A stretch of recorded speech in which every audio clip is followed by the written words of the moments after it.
Καλησπέρα, όπως πάντα είμαστε εδώ στο Κατσεπέπε. Τώρα πάμε να δούμε εδώ τι γίνεται. Βλέπεις, εδώ έχουμε τον Σπύρο. Σπύρο, τι να πει? Πίτσα vegetariana. Βλέπεις, εδώ, γιατί η ομάδα πετάει. Πάμε να δούμε τώρα τι γίνεται. Εδώ ο πιzzaiolo. Πάμε να δούμε τι γίνεται. Oh, buonasera! Buonasera signori, buonasera. Allora, stasera sei più bello di... Che è successo? Stasera siamo belli che siamo su Rai 1. Ah, stasera siamo su Rai 1. Rai 1. Rai 1. Ecco. Solo il Cacio e Pepe siamo su Rai 1. Oh, hai capito? Allora Daniele, come stai? Vai.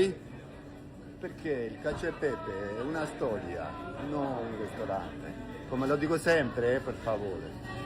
Για αυτό, παιδιά, σας το λέω ότι η Cacio e Pepe έχει μια άλλη άβρα. Έχει μια άλλη άβρα. Είναι κάτι άλλο. Εδώ έρχεται ο κόσμος και μας κάνει χαρούμενοι.